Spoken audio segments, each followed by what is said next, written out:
We're here this week at BFBS, which is British Forces Broadcasting Service. They broadcast television and video to British armed forces all over the world. As you can see, they are a global operation that runs 24 hours a day. What we're doing here is running one of our iPhone video boot camps for VJs. This is actually the 5th or 6th one that we've done with them, so we've already trained a substantial number of BFBS people to work with iPhones. And even though they have a global television operation, they've been around since the 1940s, iPhones represent for them and for everyone else a unique opportunity for several reasons. First, everyone carries an iPhone with them or a smartphone with them 24 hours a day. Some people sleep with them. But what it means is that you have a broadcast quality camera with you all the time.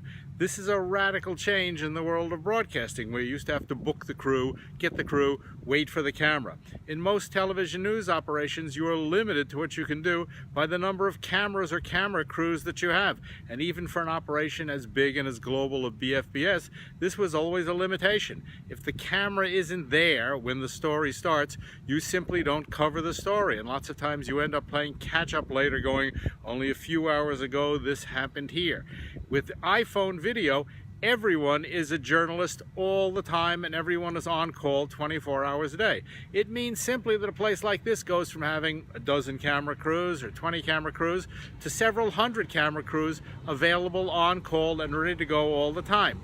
The other advantage of this, and there are many, is that with so many crews and everyone trained to use them, and training is obviously critical, it means that you can miss stories or risk stories or go at stories that may happen or may not happen. It gives you what we used to call the freedom to fail.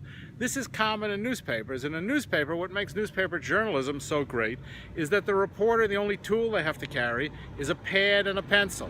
And so any journalist at a newspaper can say, I think there might be a story here. And so any assignment editor can say, go out and see what you can find. It doesn't cost anything. But when you suddenly need a cameraman and a truck and a van and a crew and an editor, that opportunity to take a risk is no longer there. The notion of iPhone video journalism reintroduces the notion of risk, and it makes for a much stronger and much more powerful kind of journalism.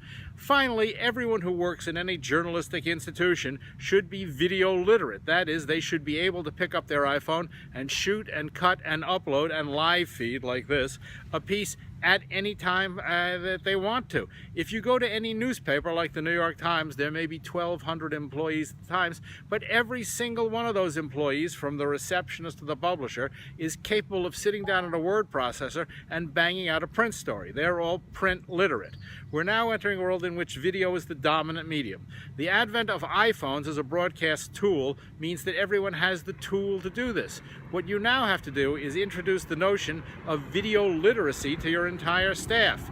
Equip an entire staff with the tools and the skills to produce video journalism anytime they want it, anytime they run into a story, anytime they're motivated to do it, and suddenly you've created an entirely different world of broadcast journalism.